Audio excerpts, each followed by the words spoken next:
Hi, I'm Phoebe. Welcome back to the Backlog Quest. Today I'll be talking about what I've done this year to attempt to increase the amount of books that I've been reading.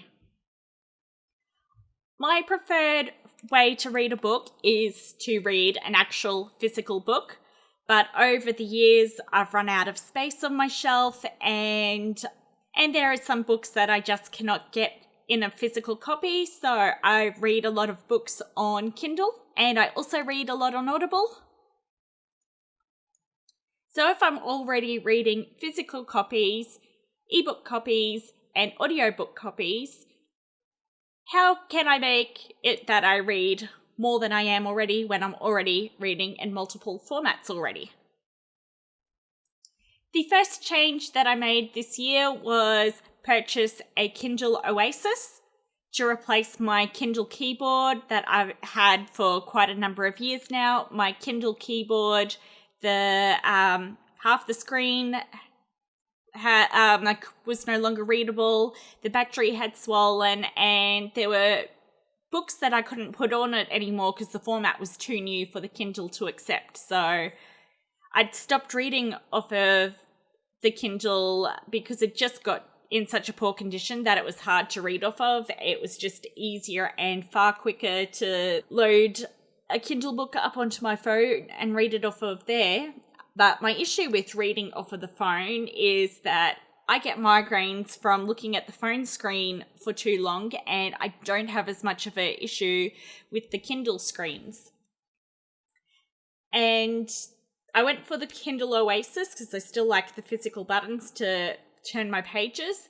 And at the time I first started looking at it, it was the only waterproof model. They've since come out with more water-resistant models, but I still decided to stick with the Kindle Oasis anyway, despite the price difference between them.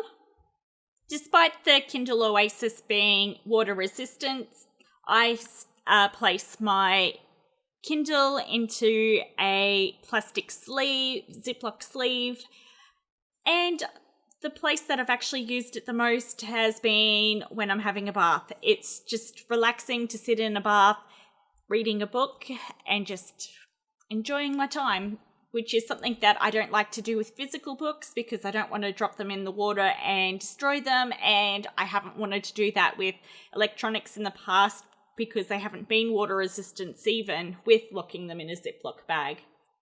So the new Kindle has increased my reading time with ebooks. One thing I have to keep reminding myself to do is to make sure I sync my ebooks when I've finished reading them at home so that I can continue reading from the same spot when I go out in the day. I have to keep reminding myself that I can read while I'm out and there's nothing happening instead of looking at the likes of Facebook and YouTube and the other time distractions that I have on my phone, because that little reminder is the thing that I need sometimes so that I can be productive while I'm just waiting.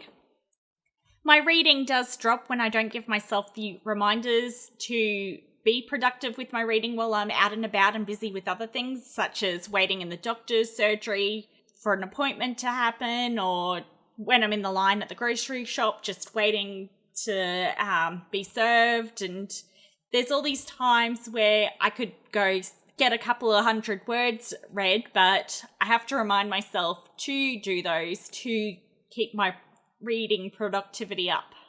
The next change that I've made this year with my reading is to make it a habit again. I used to read every single day before work and before I went to bed, and I'm finding that the before work doesn't work for me anymore. So I'm just trying to get back into the habit of reading before bed only, even if it's only one chapter. I ideally like to get in 3 chapters, but at the moment I'm only getting in 1 before my brain goes to mush. But every single chapter that I read before bed is adding to the amount that I'm reading.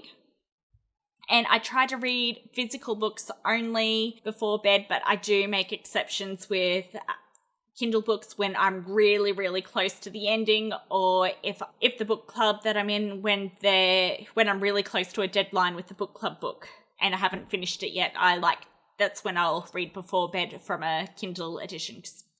Joining a book club is another thing that has increased the number of books that I've read and books that I wouldn't consider normally. So no, it's not contributing to my backlog because so far none of the books for the book club have been books that I've already owned, but it has increased what I'm reading because I have a deadline, and it's been great knowing that I have a group of people to discuss the book with afterwards. So, and wanting to actually discuss the book in full has inspired me to make more time for reading than I normally have with just reading on my own. The one thing that hasn't changed with my reading habits for this year is listening to audiobooks. I listen to them in the car, on the way to work, on the way home from work, and when I'm driving for work. So audiobook listening is usually listened to in the car and when I'm mowing the lawn. I used to listen to audiobooks when I was cleaning, but at the moment I'm using my cleaning time to keep up with what I listen to on YouTube. So in a way it has reduced a little bit, but I wouldn't consider it reduced that much overall because I do like keeping up with my YouTube channel. So I changed around my priorities a little bit with the audiobooks. So audiobooks is pretty much car and mowing only, and cleaning is now listening to YouTube at the moment. My reading has increased this year. I've read more books than I have in the previous 3 or 4 years. And I'm hoping with 2021 that I'm able to increase my reading even more than what I increased it this year. To increase my reading in 2021, I need to remember to read before bed and hopefully get myself back up to reading 3 or more chapters before I go to bed, to keep listening to audiobooks on my driving trips, and to remind myself to read my Kindle books when I'm waiting in lines for things. Thank you for joining me today as I spoke about what I'm doing to increase my reading.